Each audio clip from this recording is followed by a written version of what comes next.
Bismillahirrahmanirrahim. Assalamu alaikum. I'm delighted to be here and thank you for the invitation.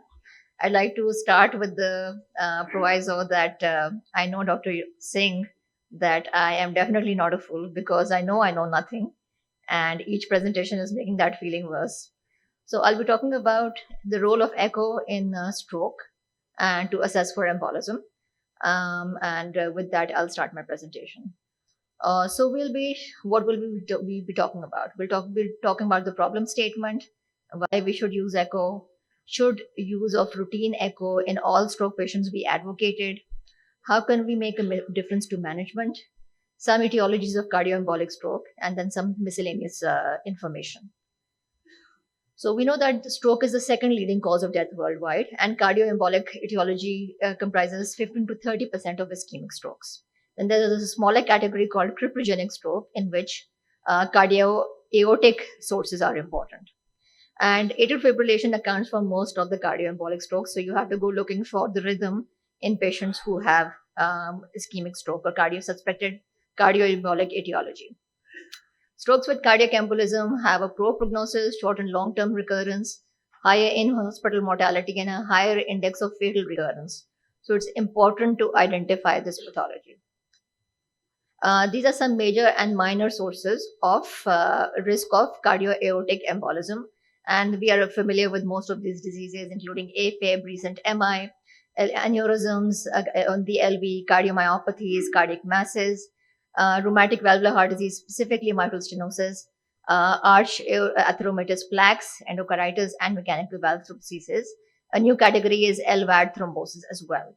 Then there are some minor features such as MVP, MAC, calcified aortic stenosis, ASAs, PFOs, and Lambelis crescences. This is how you generally think of a cardioembolic source, but the cardinal thing here is that when you do not see much extra in intracranial atherosclerosis, and there is especially multiplicity of CVA, you should think of cardioembolic or cardioaortic sources. So why echo? Cardioembolic sources of stroke are important to recognize because they may completely change management. And the usual thing is to start with transthoracic echo, and then you can have, if you have a strong index of suspicion, you may go on to transesophageal echo as well. Should we do routine use of echo? So the Germans got to that answer faster than everybody else, and they utilized echo in 67% of their patients in a registry. And they found that routine use is not a great idea. It should be more, there should be a call made on whether a cardioaortic source is being considered, and then the yield will be higher. For routine use of echo, around only 15% yield of cardioembolic source is recognized. There's another important thing. There can be multiple etiologies on the same echo as well. So that is something to consider as well. And then there's also always a question, we found something, does this change management or not? So the important thing is that when there is clinically apparent heart disease, the yield may be as high as 25%. When there is none, the yield may be as low as 10%. But in careful selection, the yield of T can be as high as 50%, and then we can carry on from there. So when you see a patient with stroke, they have a ischemic event or a cryptogenic stroke, history, physical, you have to go through the basics. And if there is a finding of cardiac disease on ECG, X-ray, and history, then they do advocate for an echo. And if there are no such findings, then you can safely not go ahead and do an echo. An important question that was raised was, if somebody already has an established indication for oral anticoagulation, should they have an echo? And they found that even in those patients, as many as 20 to 30% patients may have a new finding. For example, ischemic cardiomyopathy, valvular heart disease, or cardiac tumor. And this may actually significantly impact prognosis. So identifying those diseases in addition to etiology of stroke is also very important. So now coming to different etiologies of cardioembolism. So I've collected some pretty pictures for everybody, and each of these pictures tells a story. So I'll try to walk through them. When we talk about atrial fibrillation and left atrial appendage thrombi, the yield on T can be 14% in acute atrial fibrillation, 27% in chronic atrial fibrillation, and 43% in those who have AFib and thromboembolism. And the transthoracic has a lower sensitivity, so when you have this, please go for a transesophageal echo. It's also important to understand that sometimes you can have clots in the heart even when you are in sinus rhythm. So please have a high index of suspicion for that, and especially think in terms of cardiomyopathy such as amyloid, and also in people who have cancer, they have a procoagulant state, and they may have thrombi even in the presence of normal sinus rhythm. So this is a picture which shows you a transesophageal echo, which shows lots of smoke and a big thrombus sitting in the left atrial appendage, and you can see some echolucencies in that thrombus as well, which suggests that it is very prone to embolization. Cardiomyopathy is an ischemic heart disease. In this setting of acute MI, you may have a LV thrombus presence in 7 to 20%. With the documented anterior infarction, there is a 27% prevalence of systemic embolization. And with the chronic ventricular aneurysm, the presence of a thrombus is up to 50%. But luckily, even for post-MI patients, thromboembolic events are just 12% overall. So even though there's a high incidence of developing a thrombus, especially in an anterior MI, the risk of embolism is relatively low. So we are very lucky with that. So as you can see, I think this is a picture many of us have in our echo labs, large anterior infarction, akinetic LV apex, and a big thrombus. I would like to caution that all LV thrombi are not found in the apex. Please take a look at the septum, and please also take a look at the inferior wall. Any akinetic or dyskinetic segment of the left ventricle can develop a thrombus. And also layered thrombus is something that can be confusing. We may think it is part of the myocardium, but if we assess it properly, we'll realize that there's layered thrombus, layered mural thrombus, and that can also cause cardioembolic CVN. So this is a beautiful T. Dr. Tipu will remember it well because he performed it. And we found an inferior wall aneurysm, and it was lined with thrombus. So this was in somebody who came to us, did not really seem to have many segmental wall motion abnormalities, where we managed to pick this source of embolism in this patient, in the stroke patient.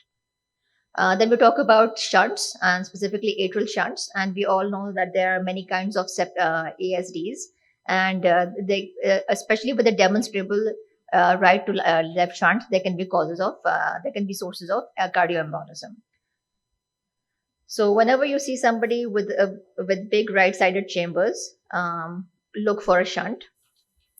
And transesophageal echo is obviously the gold standard, but for primum ASDs, there is 100% sensitivity for detecting an ASD. If you can't find an ASD and you have dilated right-sided chambers, please go ahead and do a transesophageal echo. And you can see here there's a very sizable right to left shunt in this patient. For patent foramen valve, the jury is still out. Does this cause stroke or not? So generally, it's quite prevalent in the population. People who are younger, have atrial septal aneurysms, and have large provocable right to left shunts can be considered to be having a PFO which has caused a stroke. So that may need to be closed. So we have to identify all of that when we do our study and find a PFO. So when we come to valvular heart disease, there is always the risk of concomitant AFib, and the greatest risk is with rheumatic MS, whether in the presence of AFib or not. And recurrent embolism is known to occur, and we have seen many patients with that, with devastating consequences. In sinus rhythm, the degree of LA enlargement and severity of MS does not necessarily correlate with the risk of stroke. There have been some studies which have looked at LA volumes to try to identify those people who are at higher risk, and we know that LA strain is a promising new technology to help us understand the onset of AFib as well as the formation of thrombus in the LA. Infective endocarditis is another very deadly disease, and in people in whom you suspect endocarditis but you can find nothing on transthoracic echo, please do proceed to transesophageal echo. There are some nasty surprises sitting there sometimes. This is a patient who had I'm sorry, this is not playing. So since this is not playing, I'll just go ahead and tell you what it was. It was mitral stenosis with a very large mobile vegetation on this. This patient had both aortic and mitral valve vegetations, as you can see here as well. So this is a patient with a prosthetic mitral valve who had one leaflet occluded, and they had thrombus in the LA as well as LA smoke as well. This is a patient of mine, a very interesting patient, and I'm not sure why this is not playing.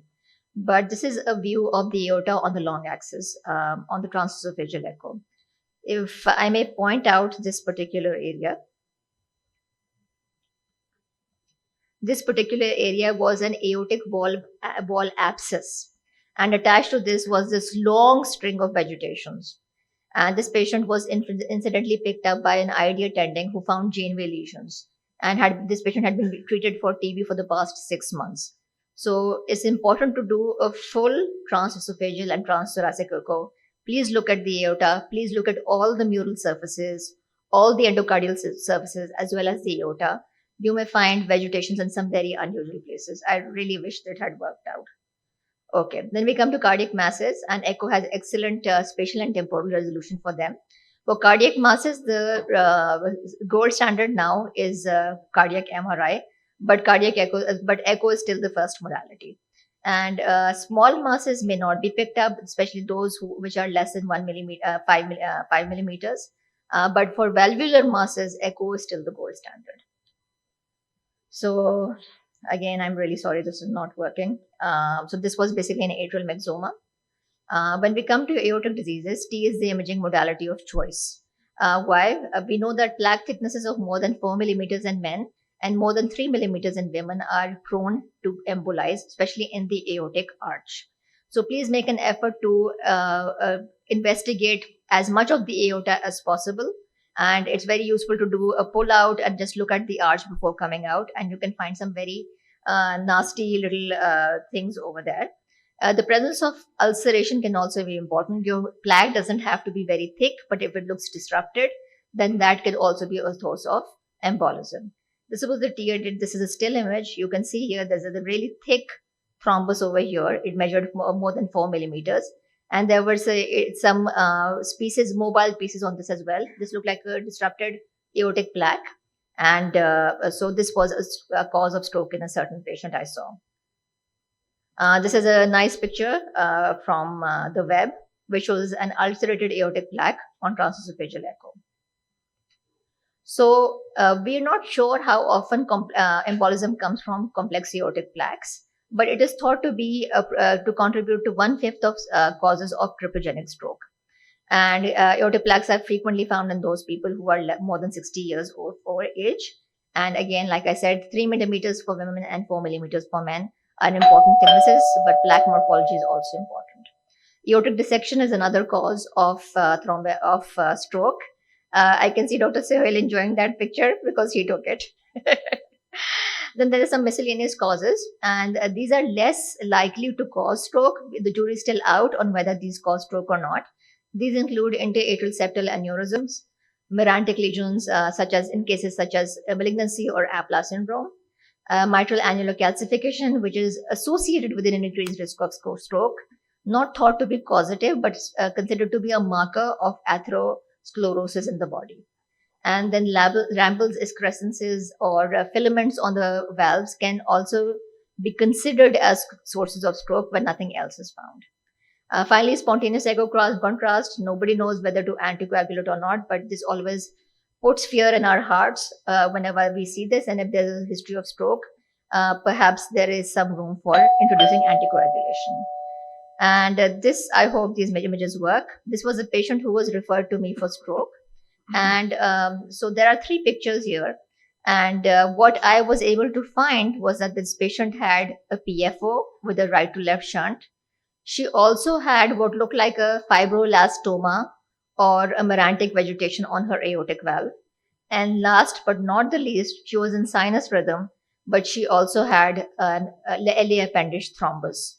So there can be multiple etiologies of stroke. If you find one thing, don't just stop.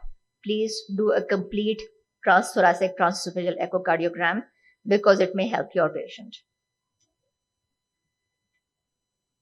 And finally, my take-home messages: history, physical, basic baseline investigations, the basics have to be followed. You can never go wrong. Index your suspicion, know the limitations of your technology, do a thorough exam, go for a multidisciplinary approach to understand how you can help your patient, and always think of outcomes and change risk management. Thank you. Thank you, Dr. Saira Bukhari. If there are any questions, she is here to answer. I would like to refer your the second last slides.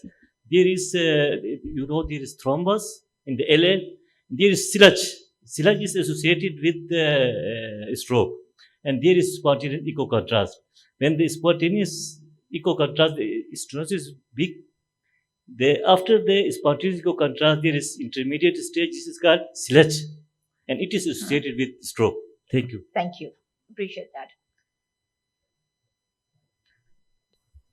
Saira? Ji. I'm sorry. We Can you? also perform bubble contrast studies in our patients in which we cannot find. Thank you. So nice. We also do perform bubble contrast studies in our patient when we could not find any other reason. Yes. And secondly, in the patient which do have a spontaneous contrast in LA and we couldn't find thrombus in LA appendage, we also rely on the velocities there. Ji. So they do give us some idea whether the patient should be anticoagulated or whether it could be a source of, embolization or a stroke. So these two things we are actually doing in our practice. Yes, we do that routinely as well. For all our stroke patients, we do echo contrast. And thank you for pointing out velocity in the LA appendage. Thank you.